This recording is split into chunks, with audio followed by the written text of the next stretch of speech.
Welcome to Dial In Your Niche for Demand. In this training, I'm going to be talking you through how to really know your niche because it's a question I'm always asked. Should I be generalist or should I be a specialist? So I'm going to answer that for you. So we're going to talk around why it's important to niche, picking the right market, and I'm going to share 5 ways to know your niche and dial in your messaging. So I often say the phrase date your niche. What do I mean by this? It's imperative that you don't pick a niche that you go all in on and then work out that 6 months down the road, you've built a website, you've done loads of content, you've created loads of great socials, but actually it's not really ticking the boxes for you and you just feel something that is just like not aligned. Essentially, then you've just wasted a lot of time and most often you've wasted a lot of money too. And you're going to have to change things or you'll go on that road of going, I need to pivot. So that is going to be some people's reality, or it may be your reality in the past. So when you start thinking around niche, you want to think around who do you want to help? That's the key. What is it you want to be known for? Write these questions down, look, pen and paper, because we get so far away from that sometimes, but it's when there's best results and ideas can come through. So I want you to be really clear that if you're talking to everybody as a generalist and not speaking specifically to the right people, you're always going to be talking to everybody. So no one's going to know exactly what you do. And they're going to go to the person that can help them to deliver the result they want. So you need to do this as part of the start and really focus on this when it's branding and who you're marketing your message to. So one thing I'll always tell you to do is slow down, speed up, take some time to research. I'm going to give you steps to take to get that research done in this. What is a niche? A niche is a specific portion of a market that is united by a common interest or demographic. I help coaches, consultants, and business owners to dial in their messaging and make more money online. So I'm really clear about it's coaches, consultants, and entrepreneurs or small business owners. Sometimes I'll change that dependent on the room I'm in or the networking event I'm at. So if I'm in a room full of coaches, I'm probably more likely to just say I help coaches. I don't need to say the other stuff. So exactly like here, for example, if you're operating in a fitness clothing business, you are really going to be clear about the specifics of who the running clothing is for or the gym clothing. So, what is a niche? A niche is a market, it's a method that we need to. So, again, breaking it down step by step, I'll often say you've a niche to the market or the method. So I help business coaches grow their business. That's an example of speaking to a market, business coaches. It's more niche than just coaches. The method example would be I help coaches to make more sales online. That niche is around making more sales online. If you don't have a business online, it's not going to speak to you.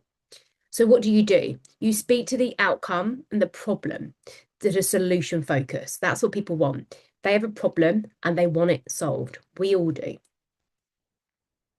Why do you niche? So we're going to start with the why. That's the most important thing. Why do we do it? Because we want to be really clear. We don't want to be for everybody. We want the right people to come towards us. And likewise, we want the people that aren't going to be our best client to not come towards us. So we're going to repel them in a way. So you want to think around who you want to work with. What do you want to help them on? And how do you do that? How do you help them get from the A to B? They are always buying the transformation. So, pains and symptoms, you want to write a great list down, all of the pains, but beyond that, the symptoms that that has for somebody. So, if somebody's stuck, people will say, oh, you're stuck. But for me, that's quite vague. It's too generic. What does that mean because they're stuck? It means that they're unsure what to do. They're not moving forward. They're not taking action. They're not making money. They're doubting themselves all the time. They're feeling a lot of fear because everything's up in the air and they're feeling anxious from that, which just means that then they're thinking around, should I go and get a job if you're in my market because this isn't working in a business? So you really want to think around the pain and the symptoms of that. It's speaking to people in a way, if we went to the doctors, I don't need to hear all the fancy spiel from the medical side. Like, that's not my gig. That's what the doctor is there to do, is to help me be really clear on it. So he would break it down. So he may say something like gastroenteritis. And I'm like, what's that? I want to know, like, it's a tummy bug, or something like that. Whatever it is, all of these things, or a fancy word for earache. It's like, you've got earache. Right, get it. So again, we're not here to be fancy. You always want to speak to your niche so they are really, really clear. And I often say, speak like you're speaking to a 10-year-old. Do they understand it? The point of good writing is for the reader to understand.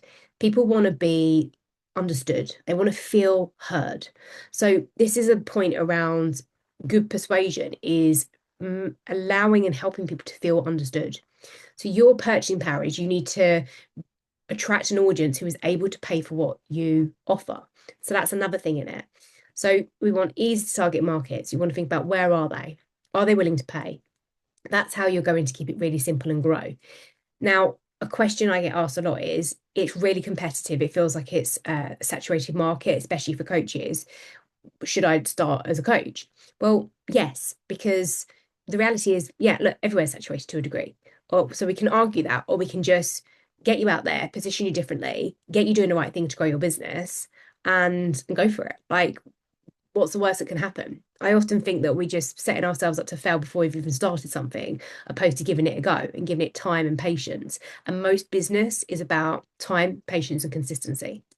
And that's how you're going to have to be the niche.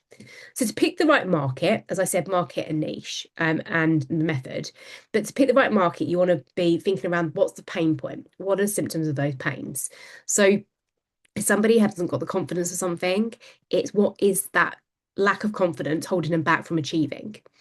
Purchasing power. Do they have the money to invest what it will cost to work with you? Easy to target. Do you know where they are? And is it a growing market? As much as I said around the saturation, we do want to lean into growing markets. When somebody comes to me with an amazing idea and they're like, nobody's doing it, it's amazing, that's often a huge red flag to me because it means there's not a demand. So if there's other people doing what you do, and that's the thing about the coaching, that so many people are doing it because there's a demand for it. And actually, that industry is massively growing at this moment in time. So again, it's to know those things about your industry when you're going to market in something. So picking a niche. So here I'm going to break down that you want a niche kind of 3 to 4 levels, or you really want that understanding at first. So if I'm going to have a niche in health, I want to then focus on weight loss. So then I might say, well, it's not weight loss for everybody. It's weight loss for women who have just had kids, and they're following no carbs. And I know that that's not going to serve them to build the muscle, to get the energy back that they need. If it's in wealth, then I may say it's build wealth from your phone. No fancy funnels or sales calls, just strategies that sells in the DMs. Relationships. If I want to help people in relationships, I would say it's people who are dating, who are in their 30s or over 30, without the awkward first dates or without the dating online. So I'm really being clear and breaking down step by step who it is that I want to work with. This is really important. Markets that will always be in demand are health, as I just mentioned a minute ago, wealth, and relationships. There will always be money flowing there because people want to have a better relationship with themselves and others. They want improved health, and they want out of pain, and they want to have more money, and they want to have better wealth and more time freedom. So these are great markets to think around when you're wanting to think around niching and being more specialist. So example, like I said, health, weight loss for women who have kids, relationships, dating for over 60s who feel lonely without feeling awkward, wealth, business, growing a successful 6-figure business without shaming money. Those again are all examples of these markets and niching them. Your sweet spot. We do want differentiation. We do want to stand out from our competitors, but we do want to know that we just don't have to put that off. It is sometimes that part where that's the dating of the niche. So I know that loads of people do strategy. I'm an accredited strategist. I know loads of people are coaches. I'm a CPD accredited and qualified award-winning coach, and I've got over 19 years experience in corporate, but so do so many other people. Right. So we need to stand out in different ways. And that's where the messaging comes in.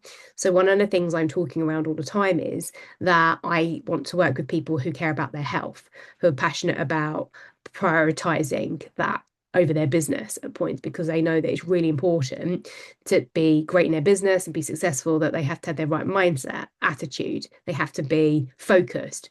And all of those things are impacted by how their health is. So target the right audience, identify the ideal customer. I generally attract a lot of females more than males. Sometimes it's because of my no BS direct attitude and business focus that can sometimes, for guys that have a little bit of ego, that turns them away, and that's okay. So build a brand identity. You want to build one that builds trust. loyalty, recognition. So, brand is what a human being feels about you. What do they go and share with other people? How did you make them feel? Think around things like when you watch a Nike ad or an Adidas. Now, they aren't niching because they don't need to anymore. They're huge. So, it's really impossible to do a comparison on them. However, same with Apple. They are that way, and therefore they're able to offer a smaller amount of products or services because of that reputation. But they've built that. They never started with that, they've grown it. But when you think about watching, and I was doing this a while ago, an ad on Adidas or Nike, they're not talking around the trainer or the clothing, they're talking about the aspirations, the goal setting, the dreams, the achievement, the feeling of ending a run and how exhilarated you feel. So again, I want you to think around what that's the type of branding that we want and to think around. And all of these things play a part in you niching well. We want effective communication. So we want to align a messaging marketing for your sales process. Is the message consistent across platforms? When you have omnipresence across online, so that means you're on Instagram, LinkedIn, TikTok, all of the different platforms potentially. You want that overall omnipresence. But you want a competitive advantage. You want to impact people emotionally. And that's where this symptoms part comes through. So think around who needs what you do. If you met them, who would they be? Do they have the money to invest in you? Is this you? Like, don't assume. Often you will hear you are your ideal client. It doesn't stay that way all the time, but you will often tend to hear that because you want to help people where you were, which is you were stuck in something and you've overcome that. And then you want to help others because you realized how great it is that you're not in that situation anymore. So here's an example. You're in the fitness industry, which has issues around health and confidence. The services you offer are I coach people to lose weight to be more confident. Niched down because that's quite broad. I coach aspirational females in their 30s to lose weight to feel more confident in their pursuit of their business goals. So that would get me thinking many years ago, that's me. I want that.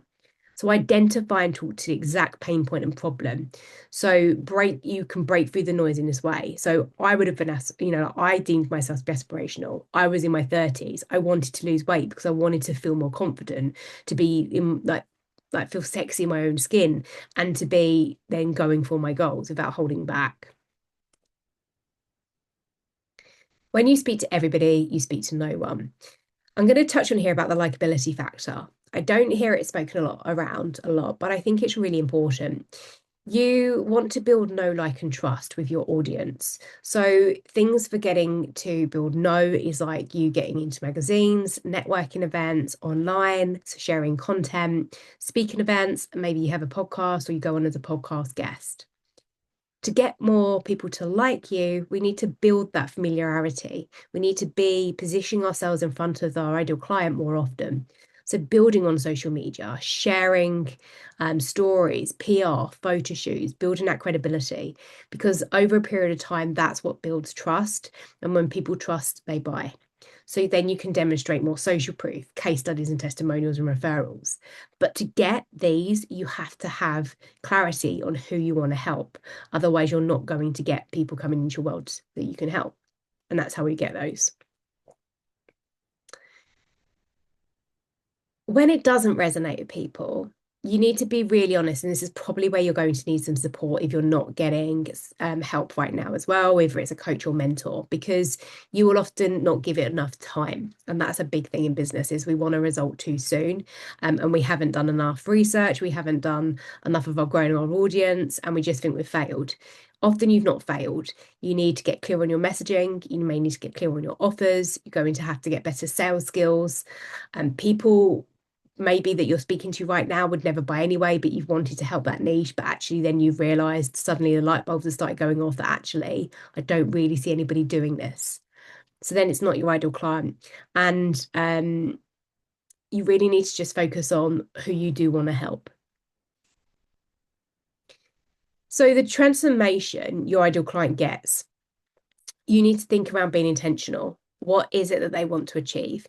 People want to make more money. People want to be out of pain or discomfort. People want to get more time back. They want to travel more. They want to feel a sense of freedom and breaking down what that means. They want status at times.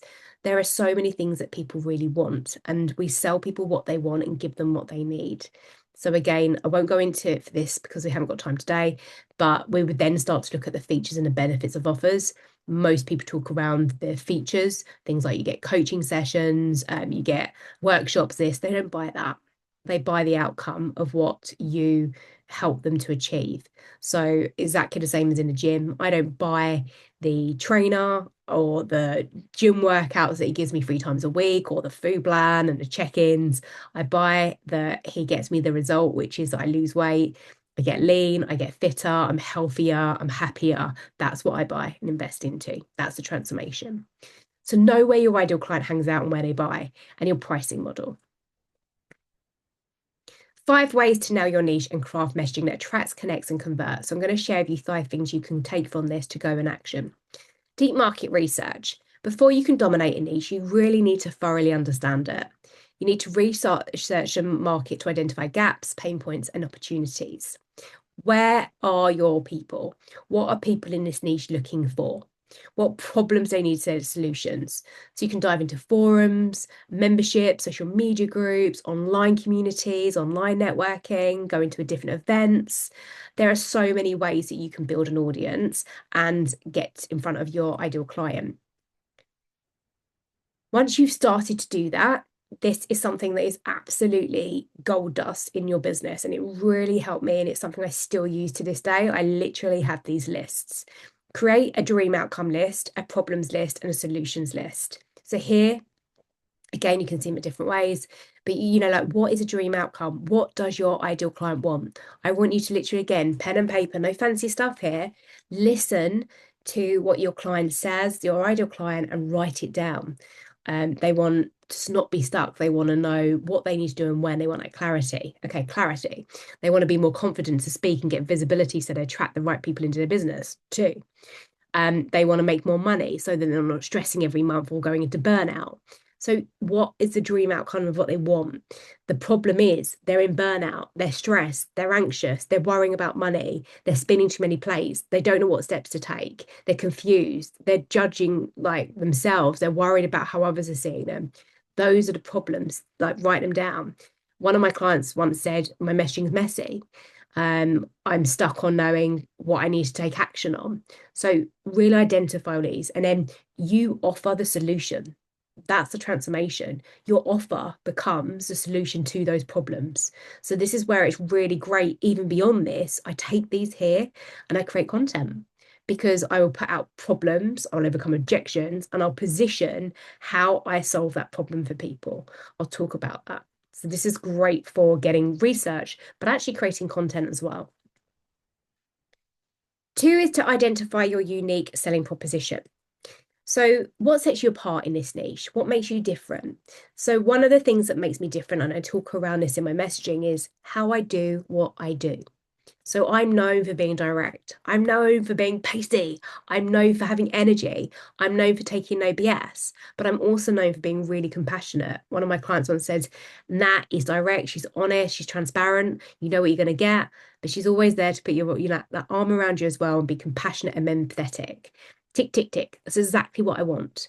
So what is the one thing that you're known for? I don't want to be known as loving unicorns and wishy-washy and oh, that's amazing, that's fine, you didn't achieve your goals, that's cool, let's crack on. I'm like, no, break it down, let's understand it, tell me where you're at, what's the problems, where are your challenges, what do you need from me right now, right, let's get a plan together, and we're going to move forward together and do it. So we're going to take these actions. Are you with me? Yes, cool. That's my stance. I prefer. It's worked so well for me. It's how I like to be known. It's a value around honesty and transparency that's very close to me in business.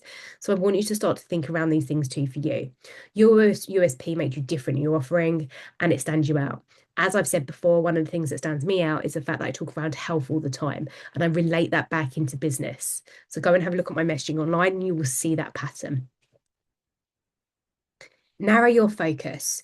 Most people are trying to do everything and far too much. Like there's a real there's a real growth that can happen when you focus. Instead of trying to appeal to everyone in your niche, focus on a specific segment or sub niche, which I've helped you on earlier. This allows you to tell your offering and your marketing message more effectively. So follow the 80-20 principle. This is Pareto's rule. It's really good to know if you don't know it. So focus on a 20% of your effort that yields 80% of the results. By niching down, you become the go-to expert for a specific audience. And when I say expert, what we mean by that is that you know more than your ideal client. So I know more than my clients on messaging. So therefore, I have better and stronger expertise on it. That's just a fact. The same as my mentor, who I invest in, has stronger expertise in ads, sales, and those areas. That's why I'm investing with them. So here's something I mentioned around you could do. This is a focus group. It will help you to know more about your ideal client. To help you know them inside out. They give you the chance to get up close and personal and ask all the questions that you want and kind of get that inside scoop. So this kind of information, again, is like gold dust. It's priceless. So it then allows you to be able to make decisions because you will get pure data, which is so important that you can use. All you do is get a group of people together who are your ideal client, maybe 4 or 5 people, and you put them like this on a Zoom call with yourself, or you can meet them personally for a good hour, 90 minutes, and you say, look, I'm not going to sell to you, but you are my ideal client. I really value the relationship we have, or that you're committed to doing this for me. I often used to give, or when I do it, I give a £20 Amazon gift voucher just as a thank you for their time. And I will ask some questions that are aligned to me finding out more about my ideal client. You know, the depths, like, you know, like what are the stuff you're worrying about right now? Where do you see this industry and this market at the minute? What have been some of your challenges? How long have they been a challenge? What would you do differently if you were, you know, like 6 months ago? Where do you see yourself in 5 years' time? What do you listen to in terms of podcasts? Where do you give your attention to in terms of social media? How do you consume social media? Do you like reels? Do you like carousels? Do you like TikTok? All of these questions will give you an abundance of data, which is really key.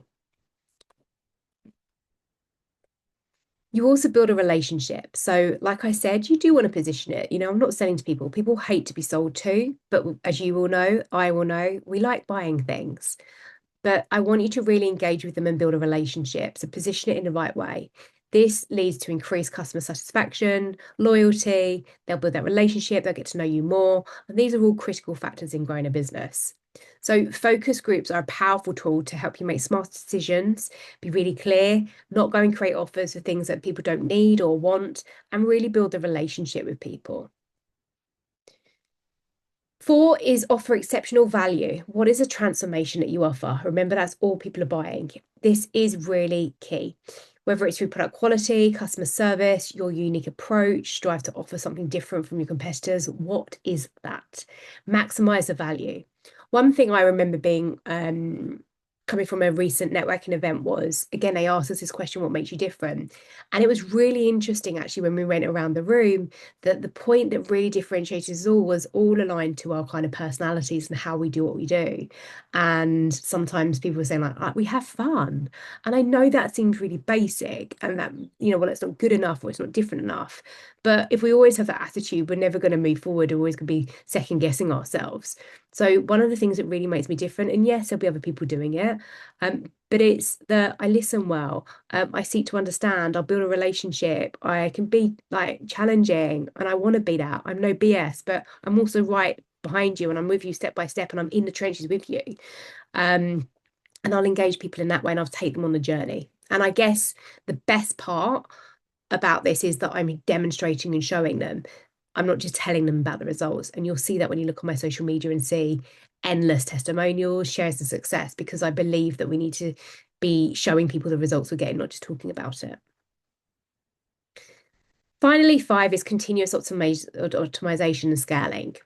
Nailing your niche and messaging isn't just a one quick thing and it's done. It takes ongoing commitment, questioning, refining, trying new different things. So testing, like gather feedback. So you want to have fun with this. but you want to get more clarity. So as you gain traction, look for ways to scale your business and look at the main areas of your niche. Like, am I attracting more females over males? Am I attracting a certain age, even though I say I work with anybody over 30? So, but be curious. I think that we can lose curiosity for the fact we want to be so disciplined and getting stuff done in business. But often as entrepreneurs, our mindset is to be creative. So allow that to happen in this process. By following these steps, you can increase the chances of really then dominating your niche and standing out.